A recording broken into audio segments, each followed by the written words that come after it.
Hello.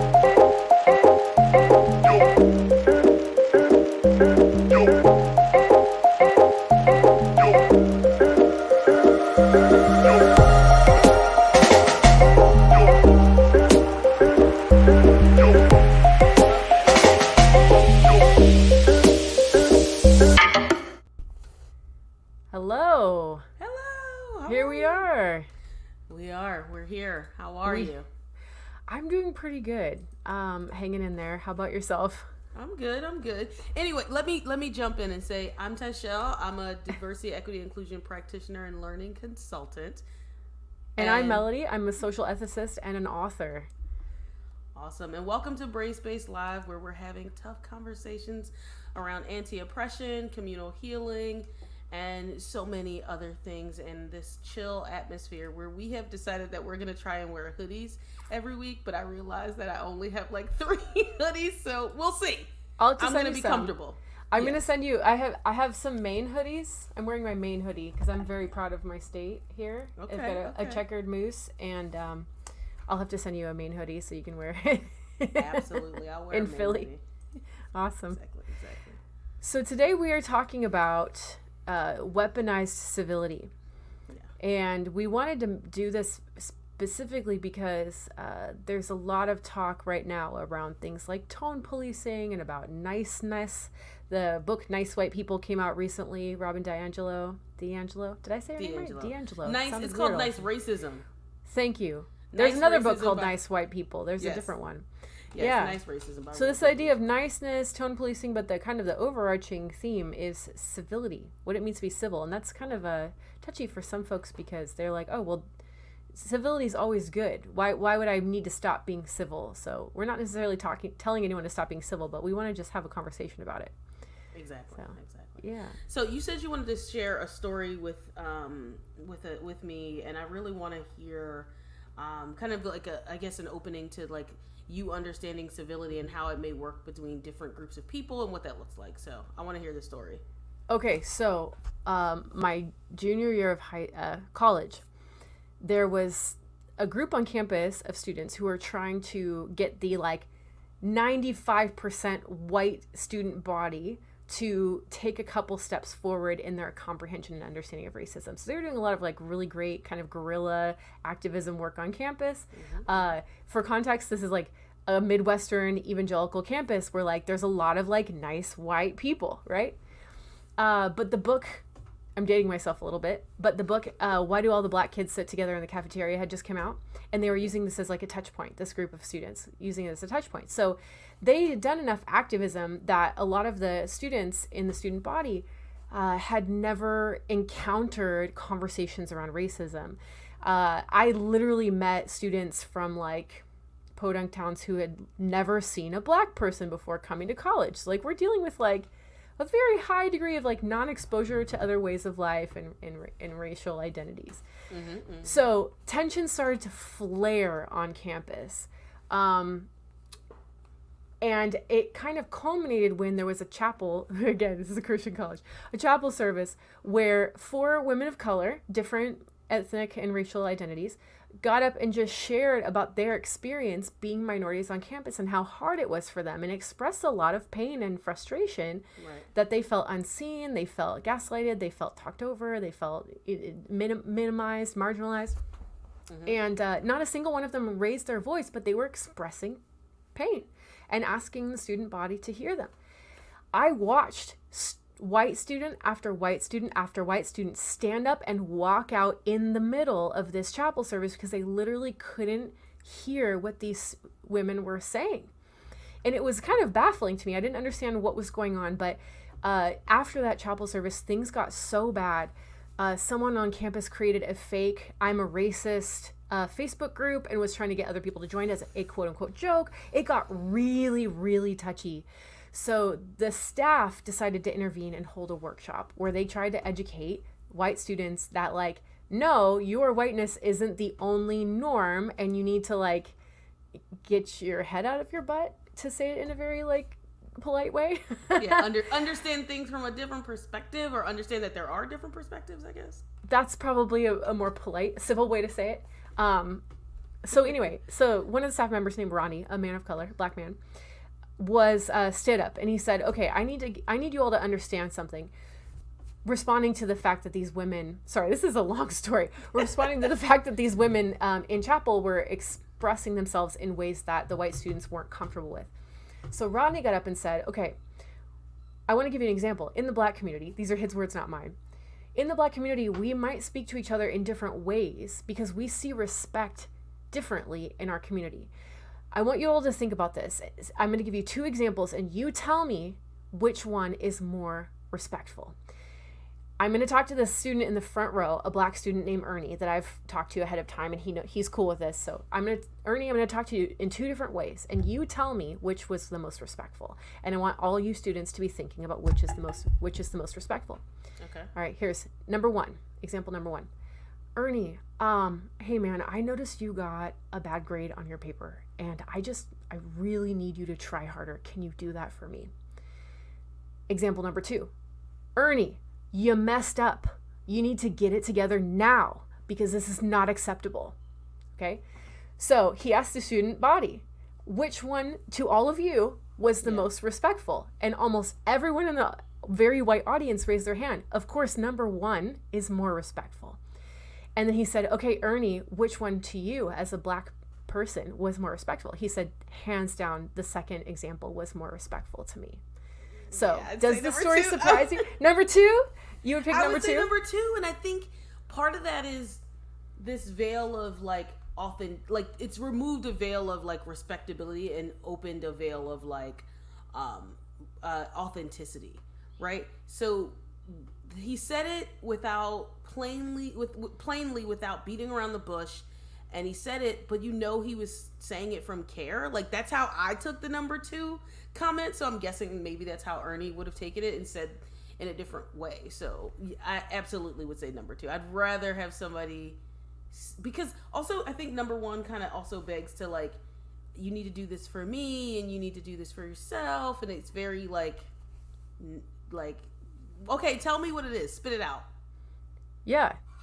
And to realize that might be a cultural value. So the way Rodney, the staff member, broke it down was, he said, the way I understand it in the black community, he said, again, his words, not mine, is that the second example, that more direct way of speaking, was a way to equalize power between us. Mm-hmm. And Ernie, the student, was like, yeah, I felt the first time you were talking down to me, and that felt bad to me. That makes sense. So Rodney was talking about how important it is, especially for communities that have been talked down to and condescended to a lot, that showing respect is also recognizing that person's power.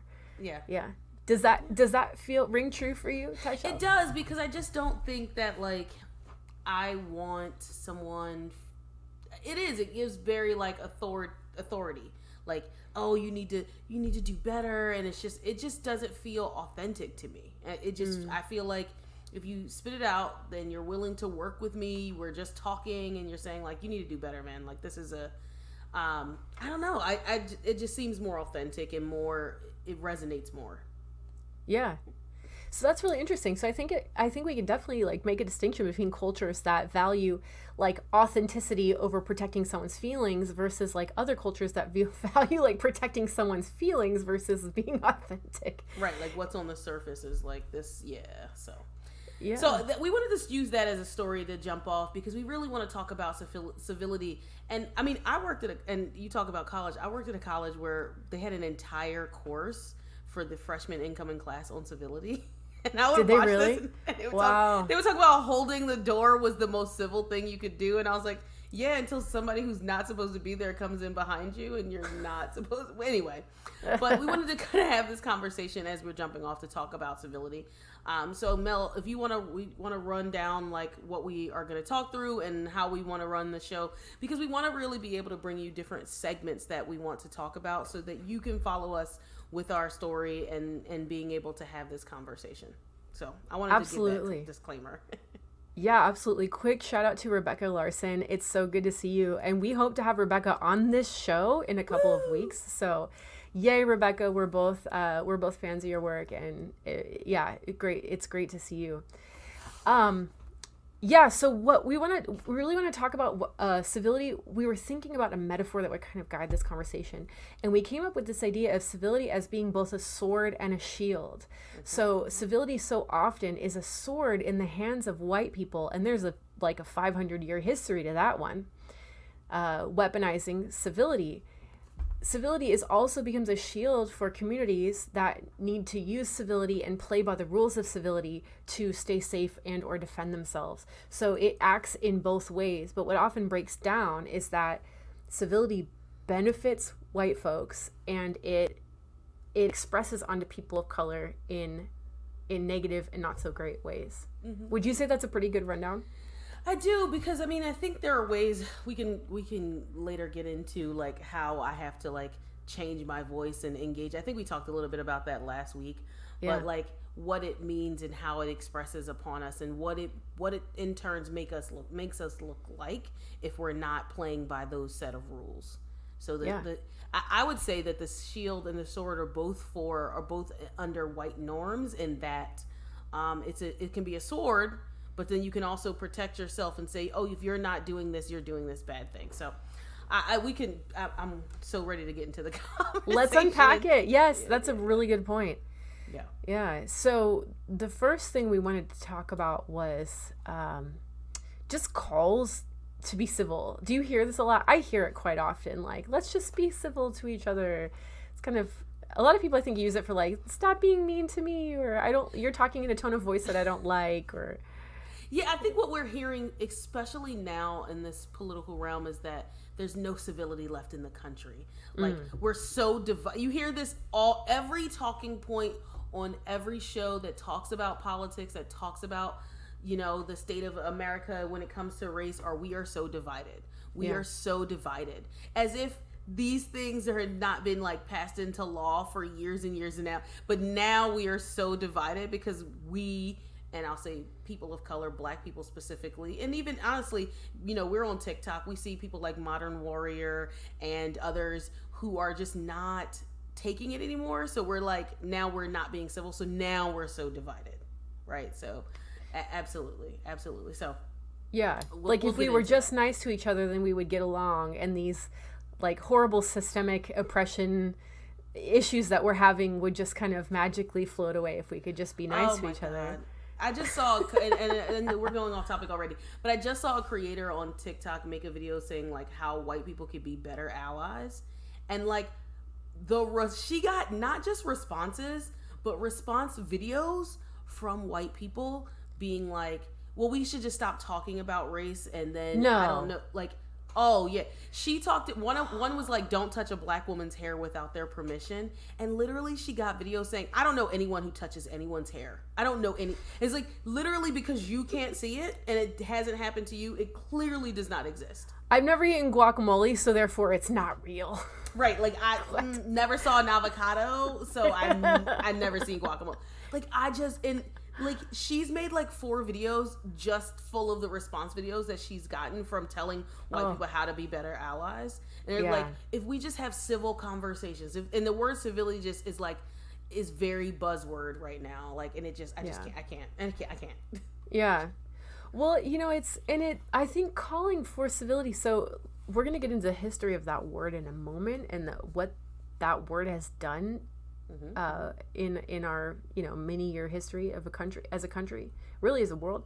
But to call people back to civility really is at this point a step backwards. Like, it's like the toothpaste has been squeezed out of the tube, in my opinion. Like, we've learned to start relating in more authentic ways and stop policing each other's tone, and I think it's a very positive thing. We still have a lot of work to do around our public discussions, in my opinion. Like, as a communications person, as someone who does this for a living, as someone who writes about this, and it's trained in ethics and all that, I don't think calling people back to civility is helpful for the future. We need to find better and healthier ways of relating than civility, because it places constrictions on us that are not good. Oh my God. It is. And it's so, because civility really is kind of like, if we're calling it a shield, it's like a shield around real authenticity.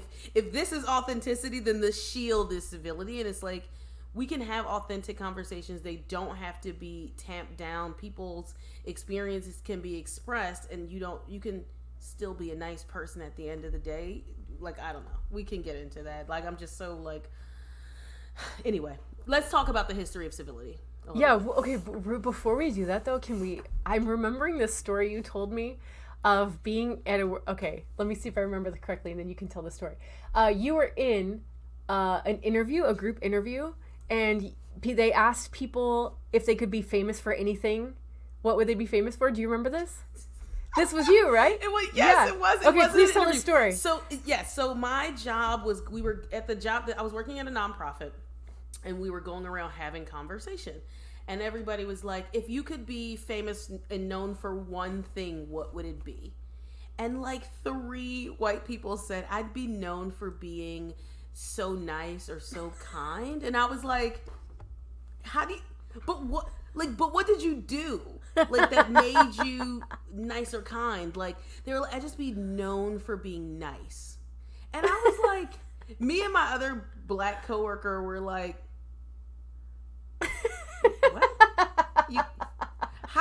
what does that do? Like, when what does it mean? Like, right on your tombstone, Melody was really fucking nice. Like, what?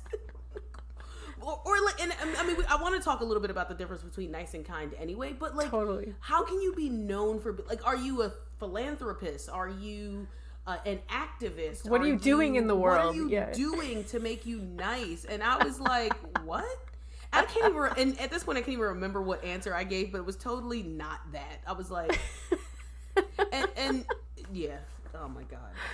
And of course, because they work at a nonprofit, they're all nice people. Nice, yeah. They're nice, and like, I'm not trying to harsh on nice people, but it's such a high cultural value of niceness that often, like, what we sacrifice to be nice is so immense that niceness can become a problem when that's like you like worship at the altar of niceness. Yeah. Anyhow, well, we'll get into some of that, because I could sit here and we could spend the entire hour of me telling you stories of white people's niceness, or people telling me that somebody else is nice, which I do have a story about that I want to tell you about. Okay. But yeah.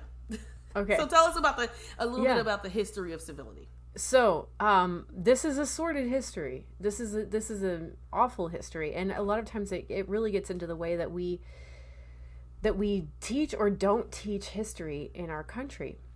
It goes back to, I would say, the late 1400s, probably earlier, with what's called the doctrine of discovery, where Pope Alexander VI issued a papal bull, which is like a declaration akin to scripture in Catholic teaching.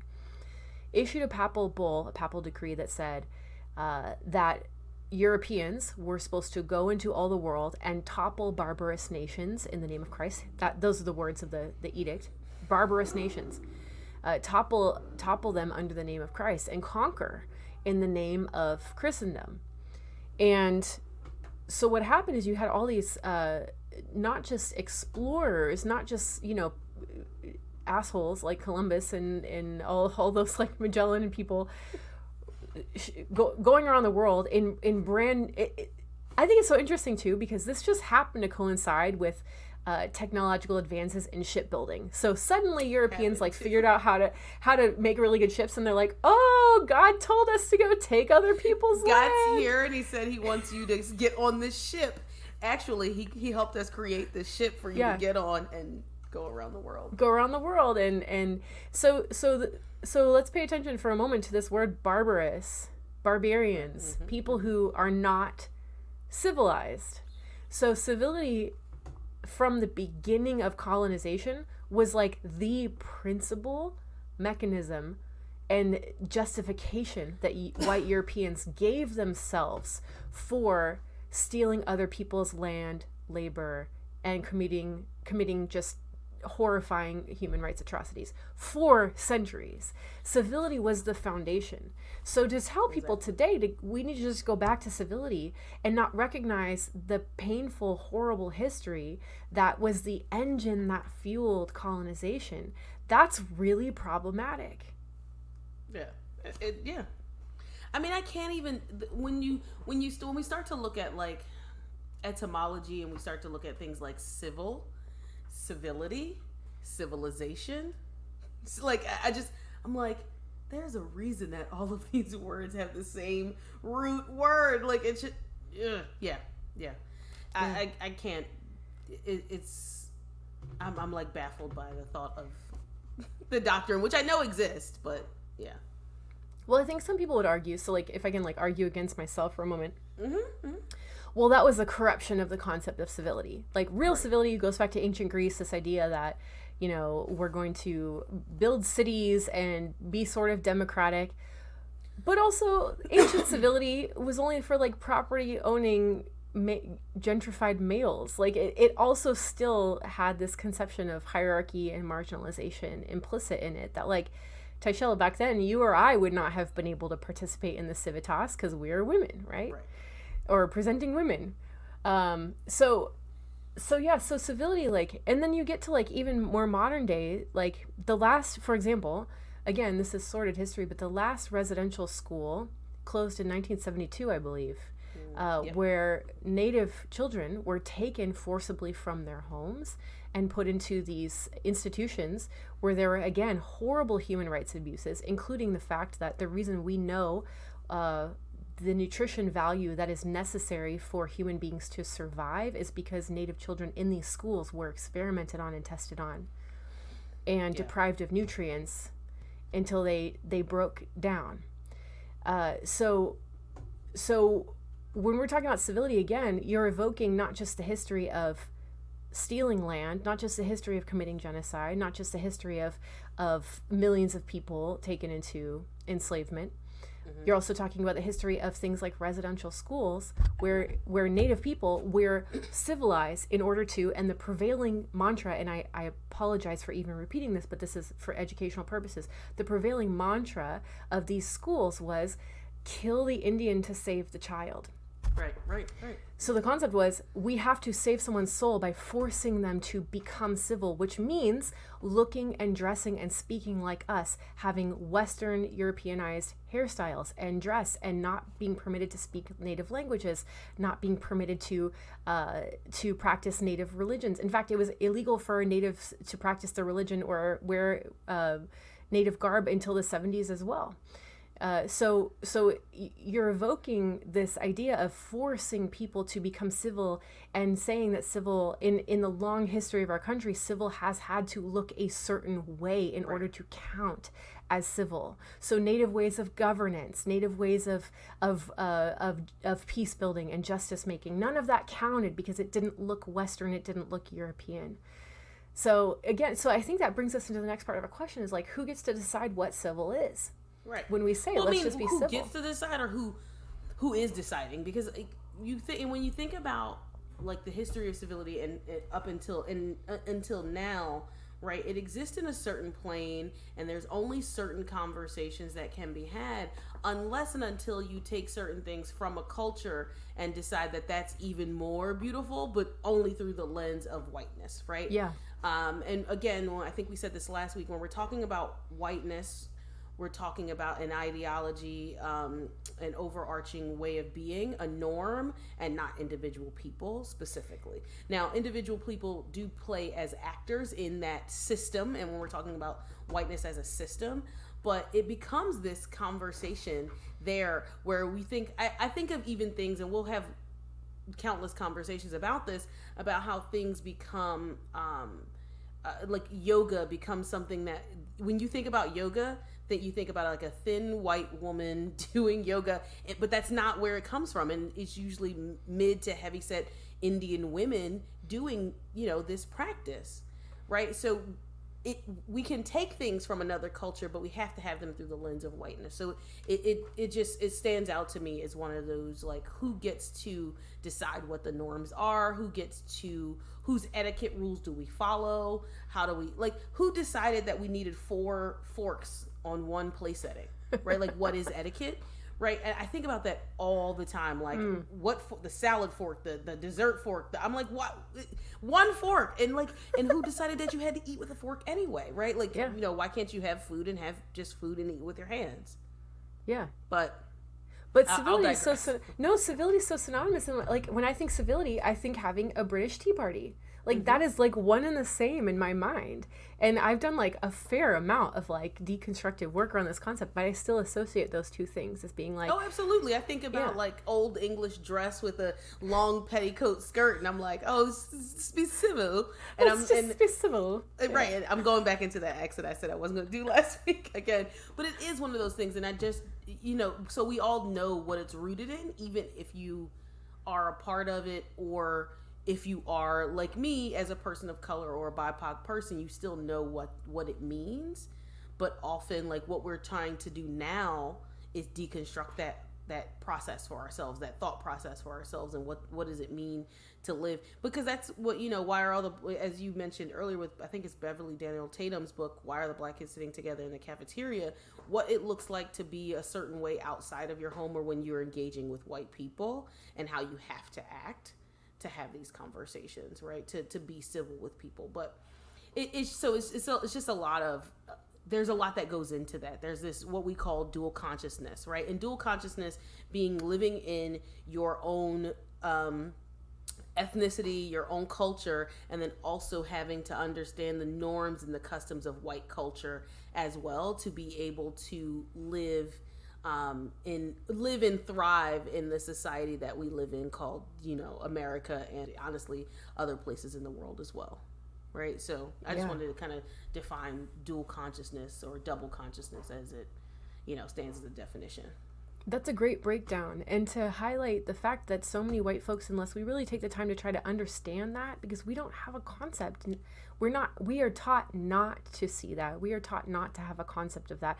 Like, case in point, the story I told at the beginning of the episode about the student body not being able to comprehend that speaking in a more direct tone of voice could possibly be respectful. Like, not even, that was like literally the first time in my life growing up in like this like nice white pastor's family that I had ever conceived that other people could be speaking in ways to each other that were different from me but could be just as valid, I just didn't even, I hadn't even thought, like that thought hadn't even entered my brain. So it's so important. I wanted to talk about this, and you said it, so it kind of linked me to where I was going with this, what it does and how it positions people, right? So when we're talking about what is nice, right?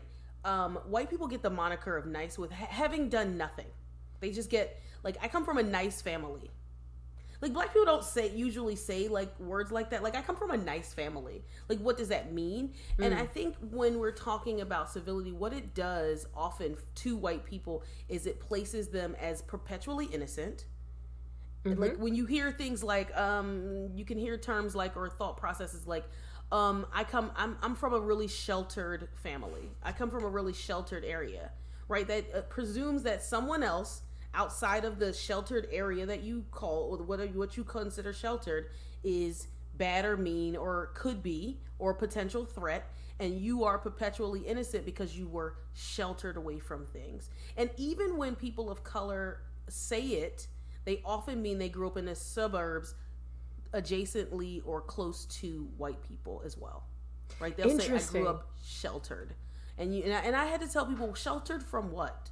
Sheltered by who? What does that make you, right? Because it just, there's something that's this outside threat, and you are so innocent that you grew up in this sheltered environment. And I'm not saying that growing up with a 2-parent household with enough money is not a good thing, but it doesn't also make you innocent, and it also doesn't make the people outside of your family or your unit or your suburb, which we can have a different conversation on what redlining in suburbs even is, outside of that, as not in it. Like, I grew up in an inner city, in what people would call a ghetto, like in the inner city, but does that make me not innocent?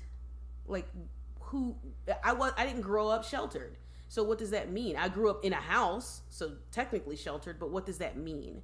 And how does that play out when we're talking about who is innocent and who is not, right? And then what is civil and what isn't? And how can we have those types of conversations based on where we grew up and how we engage? Do you know what I mean? So I think about that all the time, because I hear this, that person's so nice, and can we just have nice conversations when we get into like we can talk a little bit about tone policing and what that means. It's like, what if we're having a nice conversation, what is missing? Because these things that are malicious and racist and homophobic and xenophobic aren't nice. So how do we talk about them so it positions you as not guilty and you as innocent, as in you as not having any fault and you as feeling good? If what conversation are we then having? Mm-hmm. Like it in that conversation, no matter what we have in that conversation, how we have to have that conversation is, I have to coddle you. Yeah. Because you're innocent and you did nothing and you're just here to have a nice conversation because you're such a nice person. Yeah. Yeah. And that's like you were talking about a few minutes ago. Niceness as a shield for white people, a shield against knowing better, so they have to be responsible for that knowledge. If white people get to be perpetually innocent and have to be protected, like psychologically protected from like the realities of the truth of these systems of oppression, then we can never reckon with those things if we're always protected from them. And that's what I mean. I think we mean by the shield, but then also the sword is that you can throw that dagger whenever I'm saying something that doesn't fit into your schema of what is nice, or what is civil. Mm-hmm. And if I don't abide by it, then I am a threat. I'm a threat. Yeah, I have now broken down whatever is civility. Like, no, I mean, I'll invoke the thought, the event of Maxine Waters telling people to go up in people's faces while they're having dinner. Like, that's not often happening where I'm going up to some random Republican's face and I'm going to yell at them because they didn't vote for the bill that I wanted or whatever. That doesn't happen very often. And would that be civil, uncivil? But then who decides what's civil? Is it civil that I'm going to yell in this person's face who voted against things that are human rights violations or whatever, who voted for human rights violations, who voted against other people's humanity?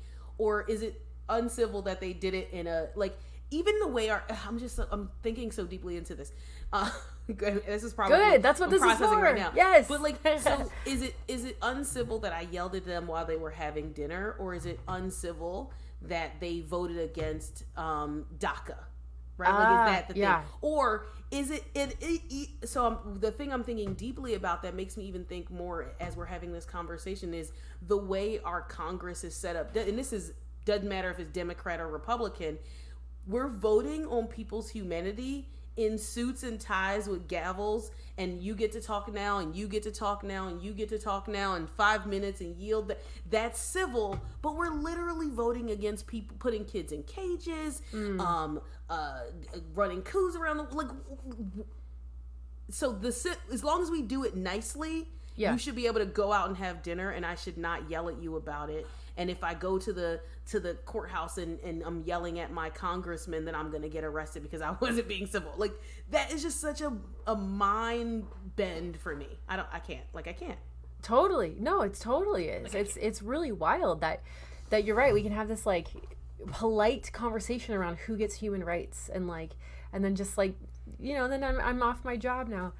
It really reminds me of a lot of the conversations I was having with white folks who weren't really tuned in last summer during the protests. Just the number of white people who I heard was like, well, why do they have to be so angry? And like, they just seem like they're breaking things and they're mean. Like they're just being mean and they're just being destructive. Like, I'm not going to listen to them if they're acting like that. And I'm like, how can you not see that people are in pain and they're expressing their grief? Like, why is that hard to comprehend?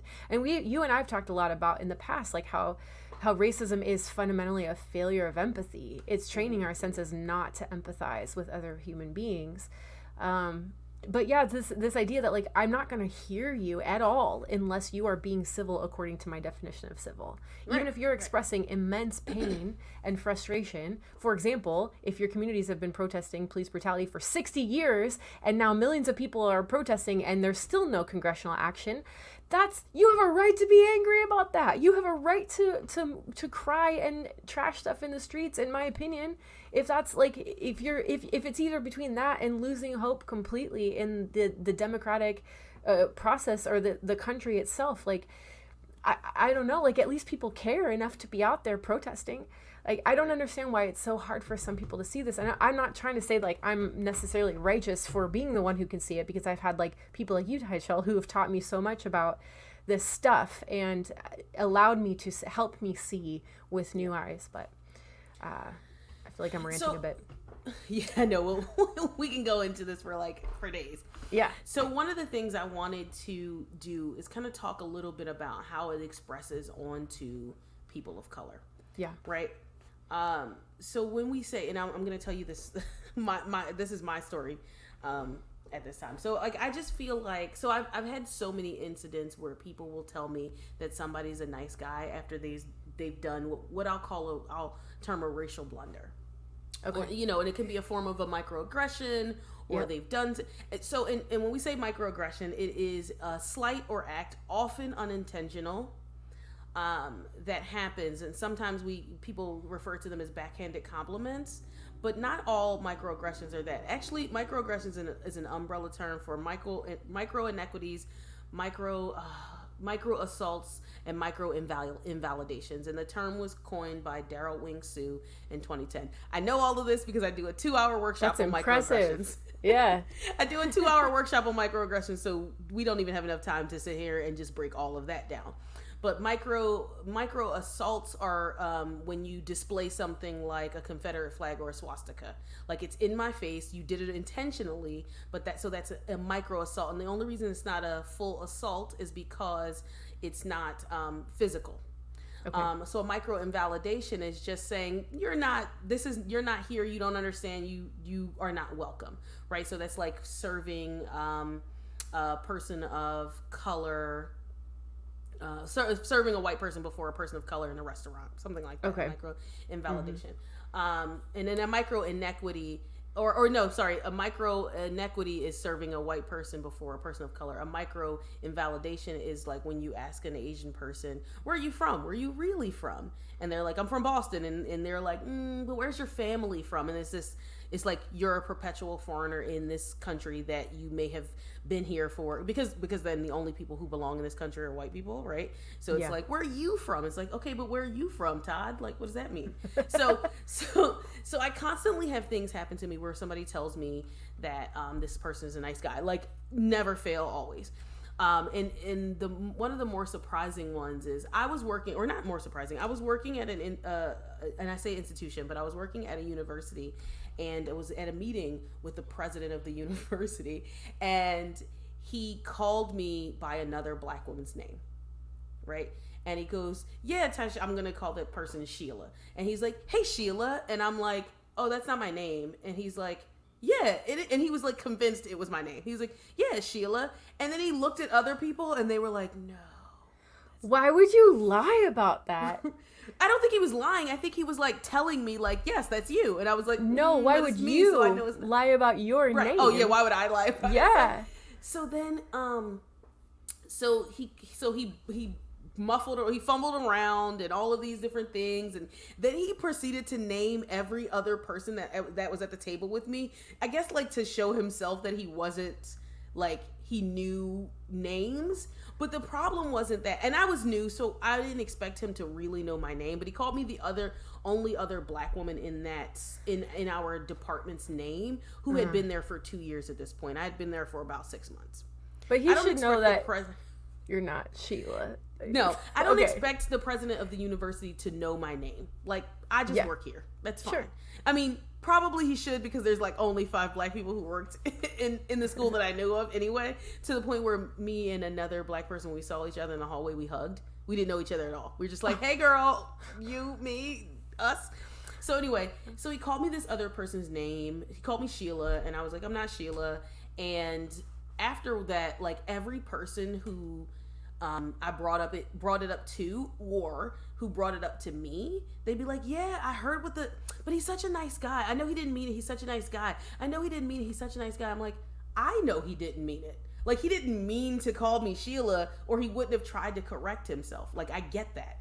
And people just wanted to tell me how nice of a guy he was to kind of take away the racial blunder that he had made. And honestly, the only thing it did was reinforce how bad it was and what they were doing. And this is often what microaggressions does to people of color. And I'm going to say for me as a black person, is that it's telling me that what happened is not a big deal, and I'm making too big of a deal out of it if I get upset. So it feels invalidating to you. It is. It's very, very invalidating. And they're like, he didn't mean it. He didn't mean it. He didn't mean it. And because they don't even want to have a conversation about why he did it, about what could be at play when something like that is happening. They just want me to know that he's a nice person. And the thing is, I didn't go into the conversation with them. However it got brought up, I wasn't like, did you hear about the president of this university? He's such an asshole. I would literally just say like, yeah, he called me Sheila. And they'd be like, but I know he didn't mean it. He's such a nice guy. And I'm like, okay, but he can still be a nice guy. So are you assuming that anybody who does things that are by mistake are not nice people? If you get into a car accident and you stay and you all exchange, it's somebody going, that I'm a really good driver running after the car, the ambulance, or even the bumper of the other person. Like, we're not doing that. Yeah. And I could tell you, I'm going to give you another short story because it happens all the time. So I was actually working as an independent contractor, a consultant at a company, and we were having a conversation about race and diversity. We were doing a train the trainers. So I'm already trained, but I was getting trained by this company and how they want us to have these conversations. And the person who's training the trainers, an older white gentleman, I'm gonna call him Doug. Ken. Doug. I'll call him Doug. I like Doug better. No, so I'm going to call him Doug. So Doug is presenting to us and he's explaining whatever and he says the N-word. And I was like, why? He was saying it to like say, this is what people do, so you have to be ready for that. But instead of just saying sometimes people say the N-word, he said it. And even I'm not going to say it right now. But he said it, and they're only two black. Mind you, we're training diversity practitioners, and they're only two black people, and it's me and this is during the pandemic, so it's me and another girl, and we did a Zoom in while everybody else was in the room, and we're looking at each other like, I know he did not just say the N-word, and we're on and I said, excuse me, Doug, I need to say that like I don't think that was okay that you said the N-word, and he goes. And he's trying to backtrack out of it. And he's like, yeah, I understand what you're saying. But like, sometimes people say it. And instead of just like apologizing and moving forward, he goes, yeah, often like when men say the word bitch. Oh no, this guy should not be leading. You did not. Right. And I'm like, you did not just try to downplay the N-word by saying bitch. And I was like, sir, no. So then I went to the CEO of this company and I told her what had happened. And I said, this is a problem. And I won't work with him. And immediately she was like, well, he's a really nice guy.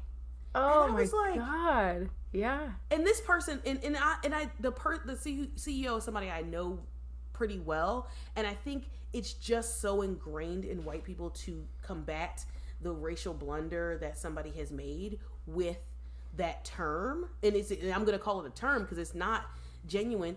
I don't even think she knew this guy that well. It's just like, he's such a nice guy.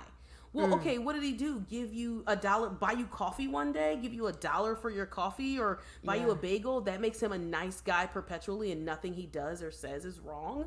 And I just wanted to be like, I am not calling this man not nice, but what he did was racist, and it was problematic. Yeah. But this happens all the time. And the reason I'll let you. No, it's fine. No, keep going. No, I'm totally like. So I have a thought, but please finish what you're gonna say. No, I want you. Yeah, that is just. I just think it's one of those things where it positions me to not be able to then say anything else. Yeah. Like, what am I supposed to say? If you tell me that this person is such a nice guy when I'm telling you he did something wrong, I'm going to have to try to deconstruct how I'm going to say what I'm going to say to make it not his problem or not something he necessarily needs to fix, but just something he should be aware of. And the fact that you had to go to the authority figure and be palatable and be civil while you were confronting and expressing this frustration and pain. I assume it was painful for you, like frustrating at least. Yeah, you have to like worry about how you're coming across so that you're not seen as whatever stereotype you're concerned about, like that's just all around. That's like crazy making. Like that's got to be, right? Happens all the time, and it is. And that actually leads me to my next point, because now what it has done is, if I do not, it kind of holds the conversation. Like, this is how we're going to have this conversation. I'm telling you he's nice. So now you have to walk through your conversation knowing that no matter what he said or did, that he's a nice person, right? So I have to now maneuver around the nice pillars that they've placed in front of me to have the conversation with you, because if I don't hold up that he's nice in front of it, then I am the problem. And what it does to me is that if I don't hold that thought process, and if I discard it, like, I don't give a shit if he's nice, then now I'm angry, and I'm an angry black woman, specifically me, that black people in general, BIPOC in general, could be angry. But now specifically for me, which we know is a full trope out in the world, I'm an angry black woman. If I'm angry that this man said the N-word, said the B-word, called me by the wrong name, if I'm angry at that, I can't be, because now I'm aggressive. I've been called, like, you don't have to be, I've had these conversations with, like, I understand that he's nice, but this is a problem. Okay, but you don't have to be so aggressive. When you're just expressing yourself and like... Am I aggressive?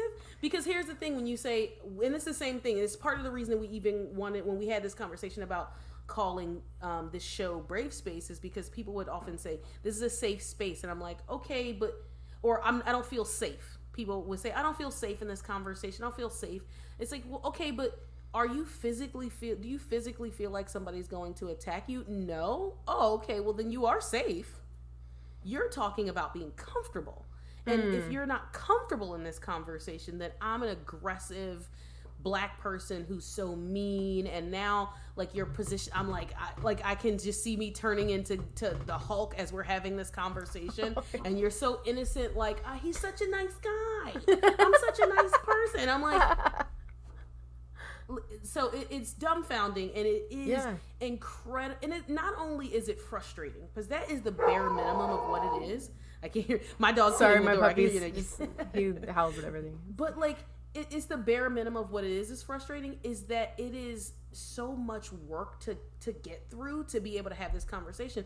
And often I think that when we talk, and this is why we talk specifically about white supremacy being detrimental to not only black people and BIPOC, but to everyone, because now you can't even be your authentic self. You have to walk in this veil of whoever you're supposed to be. You have to fit the norms. You have to be kind, and like, white women have to be kind and quiet and a damsel in distress, because this is what civility is. This is what being civil looks like. Now, how often in conversation, like, if we were really gonna be uncivil, black people, like, whatever you call civility, if we were gonna be uncivil, we'd be in every room. I'd go to work throwing chairs every time. Like, can you imagine, like, after George Floyd, after Breonna Taylor, after Tatiana Jefferson, I would go into my place of business and just be like, F this, y'all stupid, I hate white, like, that's not a thing. So that's not a thing. We are being civil because we're just saying, hey, we want you to check in on us. Hey, we want you to check in with yourself and why you're acting like this. We want to not coddle you in every conversation that we have, even the ones you bring up to me. So it's just, Yeah. It makes me think of when you line all these stories up side by side of, like, he's a nice guy, he's a nice guy, she's a nice girl. Like, you line all that stuff up together. It just seems like every time that knee-jerk reaction for white people to come to the rescue and to justify whoever made that, racist, either overt or covert infraction, white people running to justify someone they don't even know very well or have even, like, allegiance to, like someone I barely know. If I'm, like, rushing to say, oh, they're nice. It just seems like that culminates in this effort to, like, protect whiteness as the innocent thing, right? Like, protect it as the innocent, always justifiable, always the center.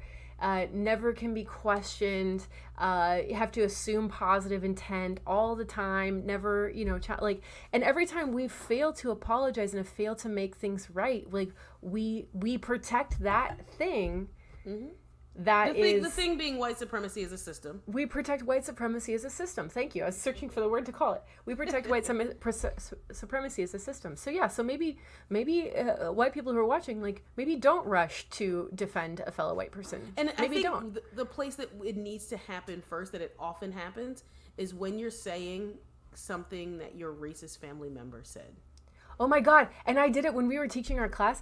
I totally did this. I was like, oh, a family member, said such and such, but they're really nice. I did it, and I was teaching the class on anti-racism. I had to call Melody in. Yes, not out, you did. But in, and yes. say, okay, so what do you mean when you say that? What does that look like? Is this person, because it's protecting white, one of the things about protecting white supremacy is that you have to fall in line. So even you who've been doing this work, who work really hard at doing these things and understanding, your automatic notion or your automatic thought process is to say, remind myself and this person that person is a nice person.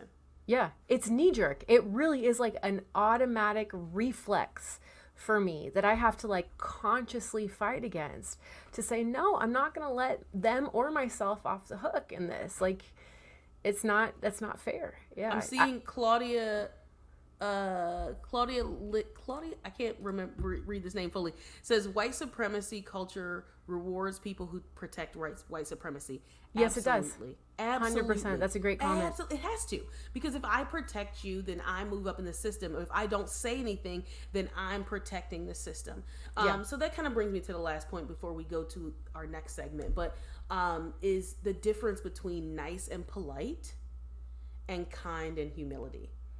Yes. And I've been wanting to, so Robert, as we talked about earlier at the beginning, is that Robin DiAngelo just came out with the book, Nice Racism. And I had been waiting for this book because for years I call whenever a person would do something that was like completely like the nice thing to do, I'd call it whiteness politeness. Like, this is how white people are polite, and they speak a certain way, and they like, even to the point where you can do and say something malicious. In like the Southern speak, it'd be like, bless her heart. Like, you'd be saying something like, that's just the way. And apparently there's like a Northern gay way to say it, which is, I love that for you. Like, I saw that on TikTok the other day. I love that for you. And I love, that would be fun to do. But it's just this thought process of what is nice and what is polite. Is a certain, like, you can, when you think about a nice, polite person, you often think of like your grandma, like she's she's polite, and what that means, but it really is inauthentic. It's not like you being, if you were nice and polite all the time, what it does is shutting you off from your actual humanity. Yes. If you had to do it all of the time. Imagine something is happening to you and you, like, imagine you're grieving or you're angry or you're whatever. You know that you have to compartmentalize and be nice and polite, but not authentic. It's emotional repression is really what we're talking about. It is. And it's so interesting because the only people who don't do it are children. They are the only people who don't do it. We're like, we have to, and what we do is teach them not how to be, nice and polite and live in this certain bubble of what they are.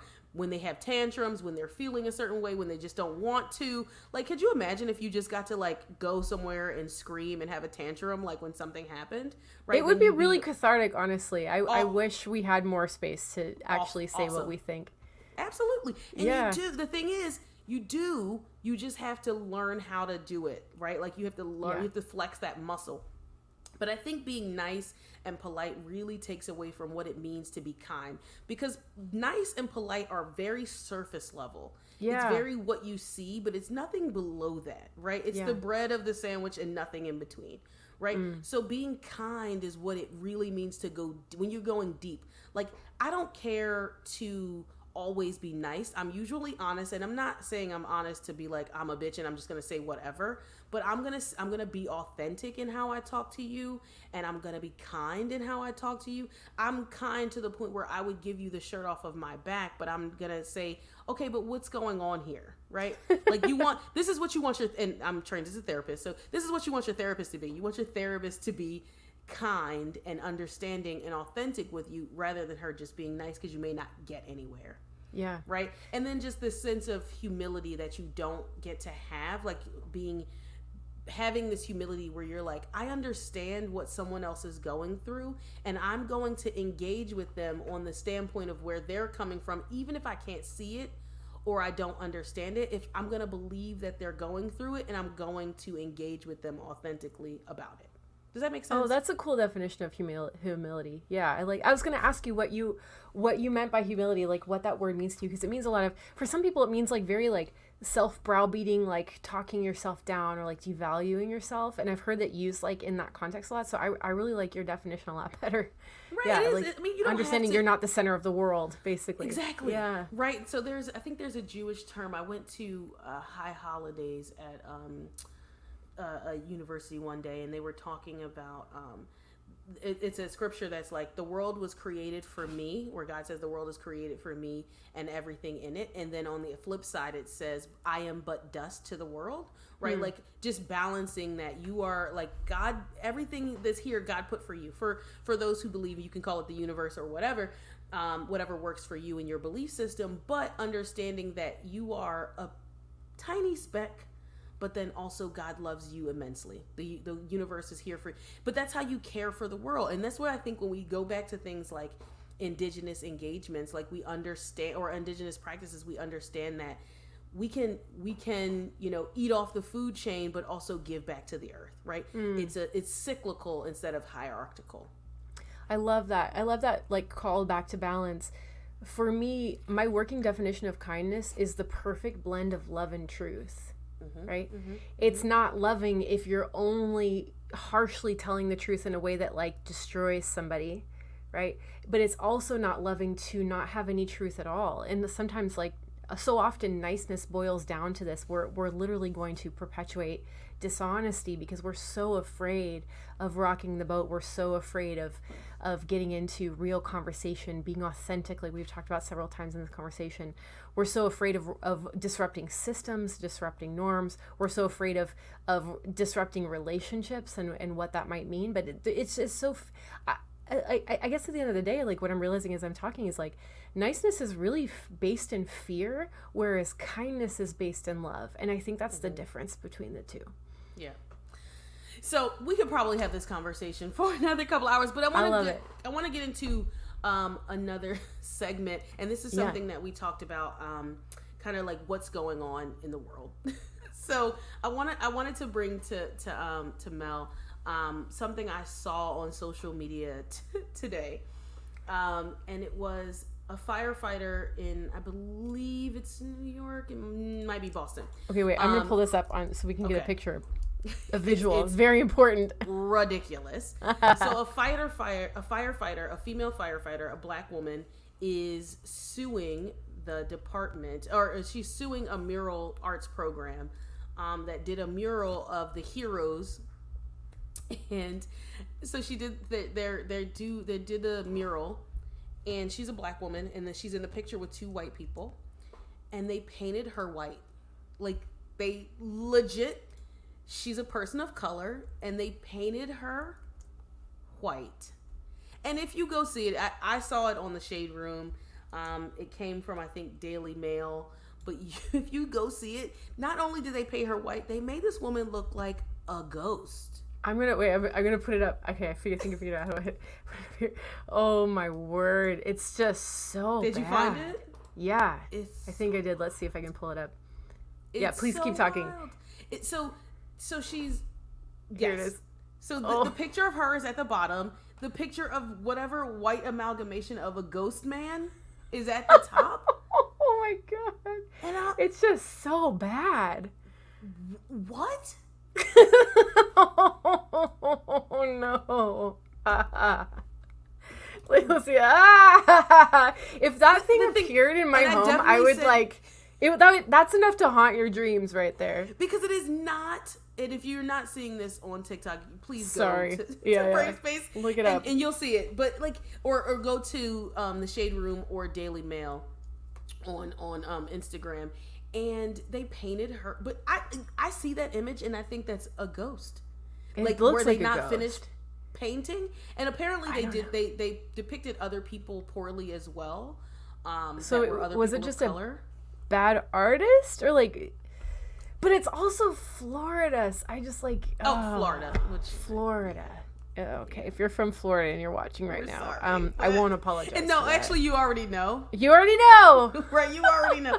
Yes, the Florida. I said Boston, but yes, it's Florida. But she's suing them, and I think rightfully so, because why would you ever?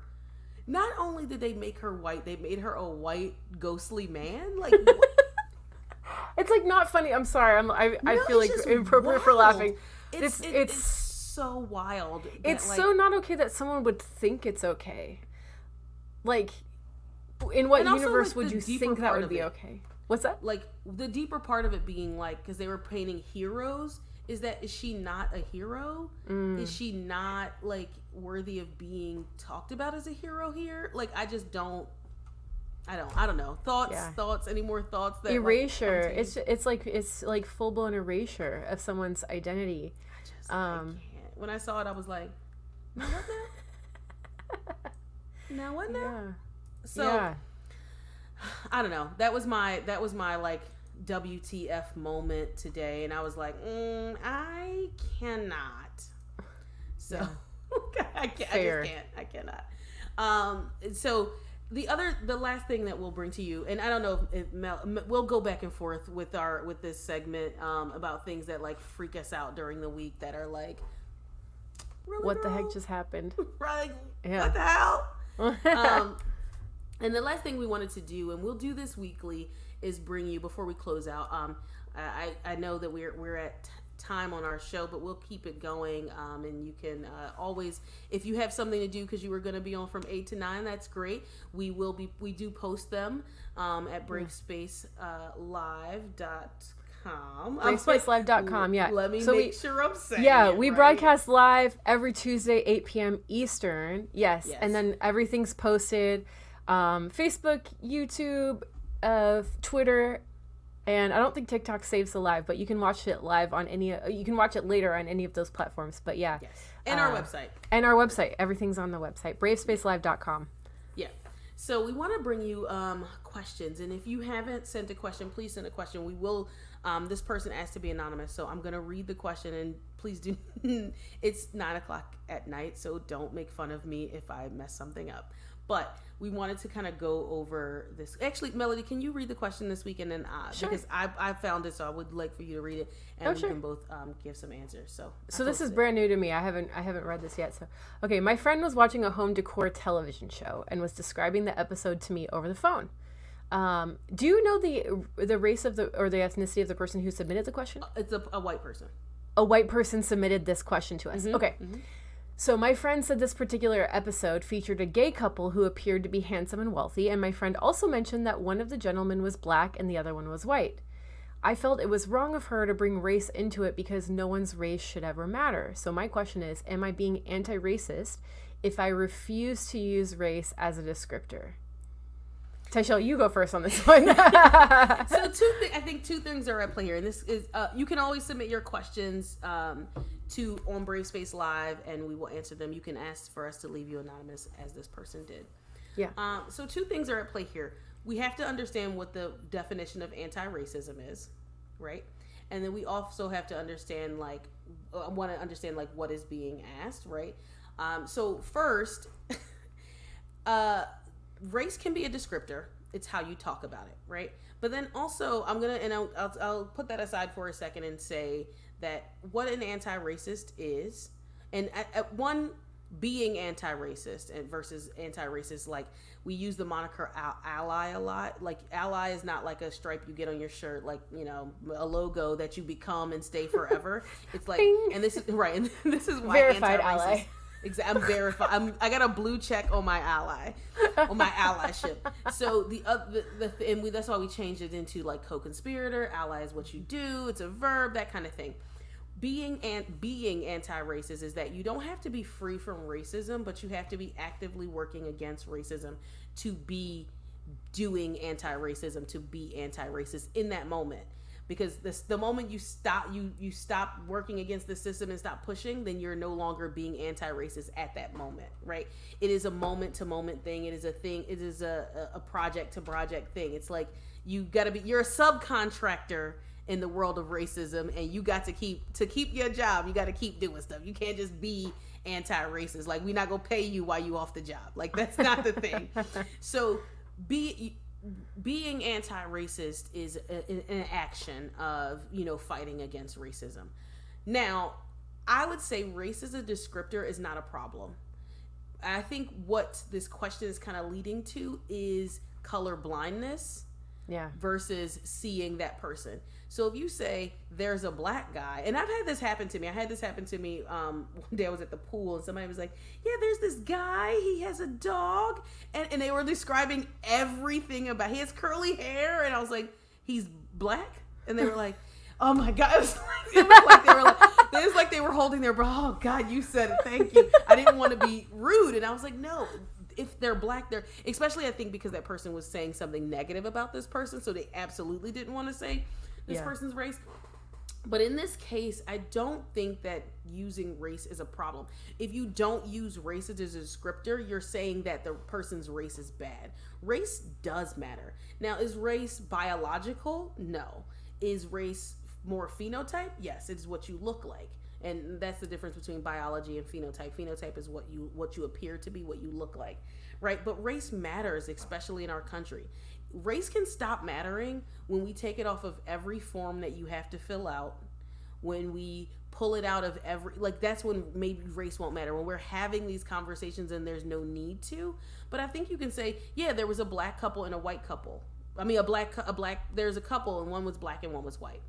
They were really wealthy, whatever. I don't have a problem saying, oh, my friend, and they are, if it's who they are, because it's not bad to say that. Like, whenever I tell somebody that my sister is gay, I'm not like saying it like to make it a declaration that it's a bad thing. It just is. And that's okay. Right? I want people to describe me as, I don't even let people call me African American because it feels very political. I'm black. That's who I am. That's how I am. That's what I am, right? Like, that's how I present myself in the world. I'm black, and that's fine. So when people say, no, don't say he's black. No, it's okay. Race as a descriptor is fine, because being black is also fine. And I just want to take away from what this person thinks is like color blindness. Like, race doesn't matter, but it does.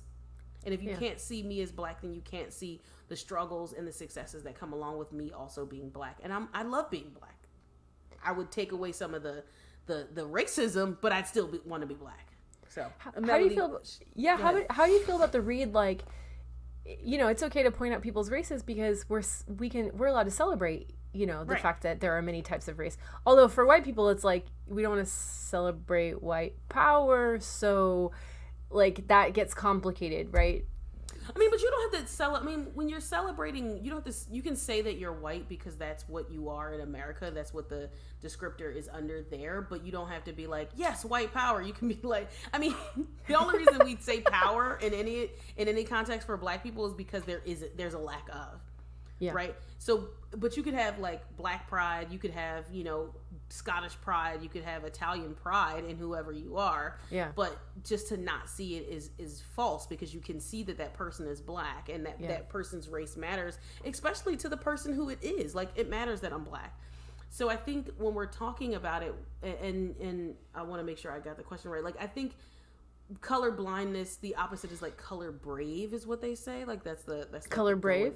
Be color brave. I like that. I'm black, and that's great for me. That's good. Like, it's great for me. I just whatever. But I think people get really scared because they don't want to say something negative, or for black to come across as a negative thing. But if you're not thinking about it being negative, like, there was a black guy and he was homeless. Yeah. Oh, I just said he was black and he was homeless. Two bad things. There are two negatives. Does it equal to positive? Like, no. I'm like, no, there was a homeless black man. But Yeah. like we can talk about why the population of homeless people are, you know, a certain color or a certain race, certain gender, certain sexuality. We can have that conversation, but that also serves to not have the conversation because you're like, they were a couple and it doesn't matter what race they are. Yeah. Yeah, it does. Well, It's I mean, fine. okay, so we are allowed to celebrate interracial couples just like we're allowed to celebrate gay couples. It seemed to me, so the way this question was worded was interesting because they're like, yeah, so my friend mentioned one gentleman was black and the other one was white. I think for me it would have been problematic if it was like, oh yeah, there were it was a couple and there was a man and then there was a black man, right? So like Right. that would make whiteness normal and then Right. being a person of color would be other. But if you're mentioning the ethnicity or the race of both people in the situation, then you're being equanimous. What's the word? Right? It's like in fiction. It's like in fiction, the conversations around like all the ways authors try to creatively describe people of color, like their skin was like toasted cocoa beans. But you don't hear people going, "Oh, they're so vanilla, like marshmallow cheeks." Oh and, my god! you don't hear hear so much of that. They'll be like, "She had skin the color of caramel or dark chocolate." But they don't describe white people like that. So like I think, you know, you have either be a respecter of everybody in the same way, right? So There was a couple, and there was a couple. One was black, one was white. Right, and we can talk about the whole black people being called by food names because there's two different like how we talk about it, and one is like this book called The Delectable Negro that we'll talk about, and then the other one being akin to like different slang terms in food. So we'll have to have that conversation later. But I found this question so interesting because I don't think and the other point being, you not saying the person's race doesn't make you anti-racist. Like that's not an action that necessarily exists in that. Now, if you were saying, yes, there's a couple and I'm so glad, then you went and did something, or you went and gave money to a fund that helps, you know, black people buy houses because of redlining in suburbia and all of that, then maybe that would be an anti-racist act versus you just not saying it. It's like because interrupting racism would be an anti-racist act, but this is not racism for them just to use it as a descriptor. It's fine. Like we are okay being black. I love it. It's fine. When I say we love it. I love being black. I'm okay with being black. I don't want to be anything else. There's a time in my life I thought being something different would be better, but then I realized I couldn't be that. I could be an astronaut, but I can't be a white girl. It's fine. So I'm black and I'm proud to be that because that's all I know. That's all I got, and God foresee that this was something that I should be, and that's who I am. And it would be boring for us all to be the same. We don't have to all be the same. Yeah. Difference. It's okay to celebrate difference. Exactly. And I think that's a great place to end, Tyshell, what you're saying.